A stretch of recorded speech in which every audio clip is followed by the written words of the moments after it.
Hi friends, good morning. This is Tulasi. Welcome to Tulasi vibes. ఈరోజు Sunday కదండి, కొంచెం నిదానంగా ఇంట్లో వర్క్స్ అవన్నీ స్లోగా చేసుకుంటానన్నమాట.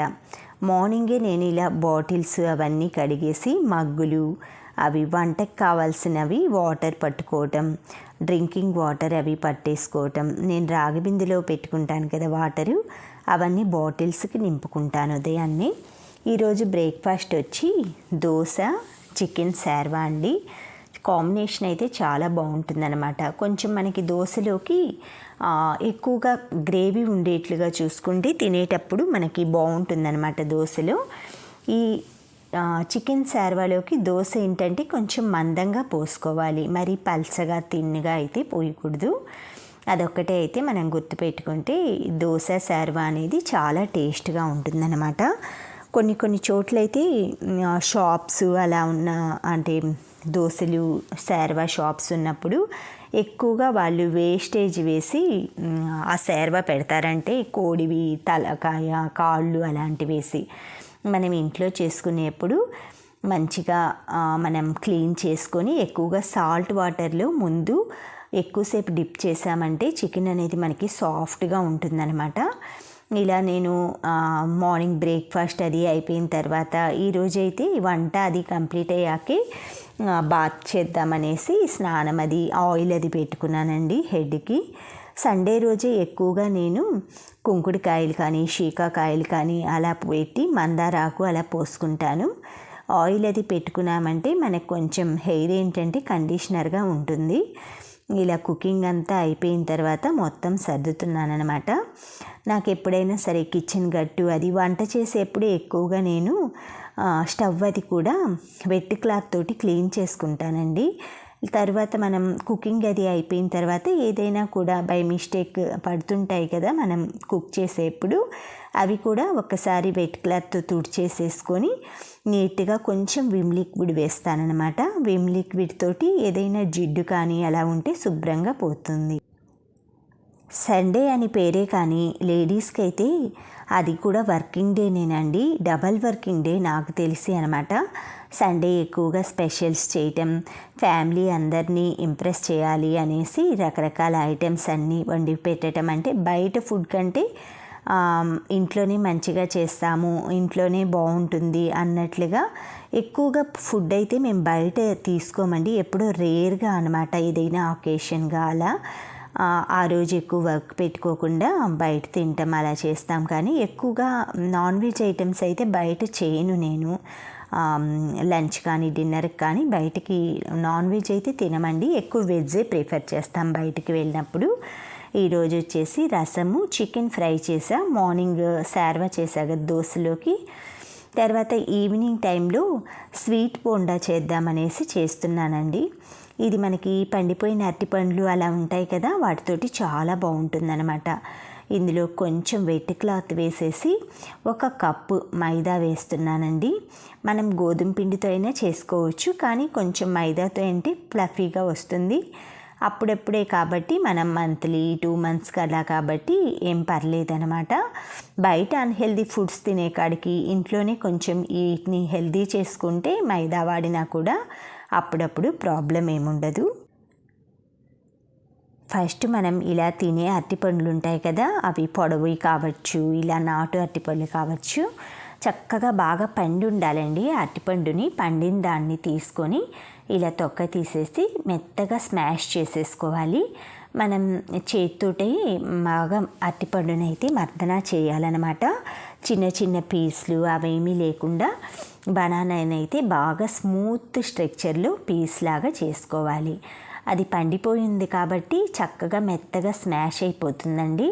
ఇలా మెత్తగా మనం గుజ్జులాగా చేసుకొని మిక్సీలో వేయొద్దు. మళ్ళీ మిక్సీలో వేసామంటే అది ఇంకా జారుగా అయిపోయి దాని టేస్ట్ అంతగా బాగుండదు అనమాట. కలర్ కూడా మనకి బ్లాక్ కలర్ వస్తుంది మిక్సీలో వేస్తే.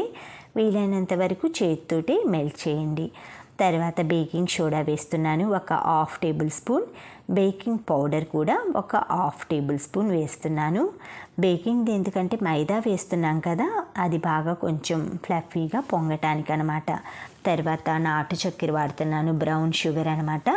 ఈ బ్రౌన్ షుగర్ వచ్చేసి మనం స్వీట్నెస్ చక్కెర ఎంత వేస్తామో అలా అనమాట. దీనికి ఏంటంటే క్వాంటిటీ అది ఏముండదు. కేక్ కాదు కాబట్టి, బోండా కాబట్టి మనం స్వీట్ ఎంత ఇష్టపడతామో అంత వేసుకోవచ్చు. ఆల్రెడీ బనానా వేసాం కదా, స్వీట్ కొంచెం చూసుకొని తక్కువగానే వేసుకోండి.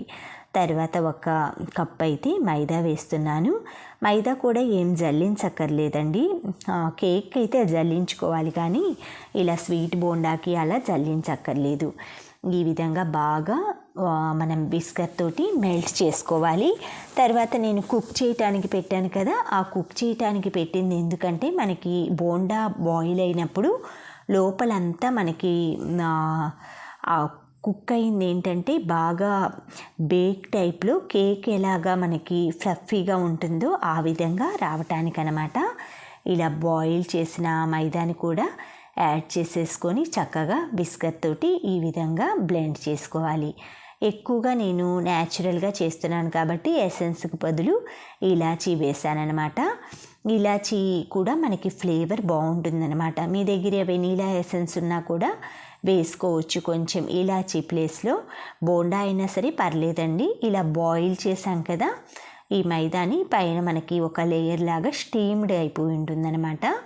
ఇలా స్టీమ్ అయిన మైదాని అలా వేసేసుకొని చక్కగా అది కూడా వెంటనే మెల్ట్ అయిపోతుందండి, గట్టేం పడదనమాట. అది ఊరికే అలా స్టీమ్ అయిపోయి ఉంటుందంటే ఎక్కువగా వాటర్ ఏమీ వేయలేదు కాబట్టి మనం ఆ తడిగుడ్డలోనే మనం వేసాం కాబట్టి చక్కగా వెంటనే మెల్ట్ అయిపోతుంది. దీన్ని మనం బోండాల కన్సిస్టెన్సీలో బాగా కలుపుకోవాలన్నమాట. మనం 2 వేళ్ళ మధ్యలో పెట్టుకొని ఇలా వదులుతుంటే పడుతూ ఉండాలి. చూసారు కదా, ఇలా గట్టిగా కలుపుకొని ఆయిల్ ఫ్రై అయిన తర్వాత కొంచెం కొంచెంగా ఫస్ట్ కొంచెం వేసుకోవాలి. అది బాయిల్ అయి పైకి వచ్చిందనుకోండి, అప్పుడు ఒక్కొక్కటి చిన్న చిన్న ఉండల్లాగా ఇలాగా బొటన వేలు చూపుడు వేలు మధ్యలో పెట్టేసి అలా నొక్కుతూ ఉంటే చక్కగా అన్ని ఆయిల్ అయితే గోల్డెన్ బ్రౌన్ కలర్ వచ్చే వరకు ఫ్రై చేసుకోవాలి. ఈ స్వీట్ బోండా చాలా బాగుంటుందండి. పిల్లల దగ్గర నుంచి పెద్దవాళ్ళ వరకు బాగా ఎంజాయ్ చేస్తారు. మినిమం ఇవి 1 వీక్ దాకా ఉంటాయన్నమాట. బట్ 1 అవర్ కూడా వెయిట్ చేయలేమన్నమాట. చేశాక అంత టేస్ట్గా ఉంటుంది. మీకు ఇష్టమైతే ఇందులో డ్రై ఫ్రూట్స్ అంటే బాదం, కాజు, వేయించిన కొబ్బరి పలుకులు కూడా వేసుకోవచ్చు. బట్ నేనైతే వేయలేదు. కిస్మిస్ కూడా మీరు చిన్న చిన్న పీసులు కట్ చేసి వేసుకోవచ్చు ఇష్టం ఉన్నవాళ్ళు. నాకైతే ఉత్త బోండా స్వీట్ బోండానే ఇష్టమండి. కొబ్బరి తురుము కూడా మీరు తురుముకొని ఈ ప్లేస్లో కలుపుకుంటే మనం పిండి కలిపేప్పుడే అది ఇంకొంచెం ఫ్లేవర్ ఏంటంటే బాగుంటుందన్నమాట. బట్ బనానా ఫ్లేవర్ ఏంటంటే కొబ్బరి డామినేట్ చేస్తుంది. అందుకని నేను కొబ్బరిని ఈ డ్రై ఫ్రూట్స్ని స్కిప్ చేశాను. అవి వేసామంటే మనం బనానా ఫ్లేవర్ ఎంజాయ్ చేయలేమన్నమాట. చక్కగా ఇవి పండిన బనానాలు మనకి ప్రతి ఒక్కరి ఇంట్లో కూడా ఉంటాయి కదా, అవి ఎప్పుడైనా సరే ఇలా 1 వీక్లీ వన్స్ కానీ ఆ విధంగా పిల్లలకి కానీ ఈవినింగ్ టైం స్నాక్ లాగా ఇంట్లో పెద్దవాళ్ళు కానీ ఇలా చేసుకొని చక్కగా మనం ట్రెడిషనల్ ఐటమ్స్ అండి ఇవన్నీ. మన పాత వాళ్ళు ఇలాంటివి స్వీట్ బోండాలు అవి చాలా బాగా చేసేవాళ్ళు. మనకి బయట కూడా దొరికేవి. ఇప్పుడు పిజ్జాలు, బర్గర్లు తప్ప ఇలాంటి ట్రెడిషనల్ వంటలు దొరకట్లేదు. ఓన్లీ ఈ ప్లేస్లో మైదాకు బదులు గోధుమ పిండి యాడ్ చేసుకుంటే ఇంకా హెల్తీ అవుతుందన్నమాట. ఇలా అప్పుడప్పుడు గోధుమ పిండిలో పచ్చి కొబ్బరి, అరటిపళ్ళు, బెల్లం ఇలా వేసుకొని పిల్లలకి చక్కగా కొంచెం నెయ్యి వేసుకొని బోండాల్లాగా చేసుకొని ఈ విధంగా సర్వ్ చేసుకొని ఫ్యామిలీ అందరూ కూడా చక్కగా ఈవినింగ్ టైము లేదు అంటే సండే అలా ఉన్నప్పుడు కొంచెం మనకి టైం ఉంటుంది కదా, సరదాగా అందరం మాట్లాడుకుంటూ అవన్నీ రెడీ చేసేసుకొని ఇలా ప్లేట్లో పెట్టేసేసి మీ ఫ్యామిలీ అంతటితోటి ఎంజాయ్ చేయండి. ఈ సండే అనేది మేము ఈ విధంగా అయితే అన్ని మార్నింగ్ టైం బ్రేక్ఫాస్ట్ కానీ ఇలా ఈవినింగ్ స్నాక్స్, కిచెన్ కూడా మొత్తం అలా కొంచెం ఏంటంటే అన్ని పప్పు డబ్బాలు ఇవన్నీ కొంచెం వెట్ క్లాత్ తోటి విమ్ లిక్విడ్ వేసేసి అన్నీ క్లీన్ చేసేసుకొని పెట్టుకున్నానండి. ఇటువైపు అన్నీ మనకి డైలీ వాడేవన్నీ నేను పైన కప్బోర్డ్లో పెట్టాను. ప్రతిసారి ర్యాక్స్ వేయటం తీయటం అలా అని నాకు అందుబాటులో ఉండేట్లు ఇటువైపు ఇటన్ని పప్పులు అవన్నీ డైలీ వాడేవి, ఎప్పుడన్నా రేర్గా వాడేవి అయితే పైన పెట్టేసేసుకున్నాను అనమాట. ఈ విధంగా కుకింగ్ అంతా అయిపోయిన తర్వాత ఒకసారి కిచెన్ అంతా ఇలా క్లీన్ చేసుకున్న తర్వాత మాప్ పెట్టేసేసుకుంటానండి. Thank you friends, thank you for watching, thank you for valuable time.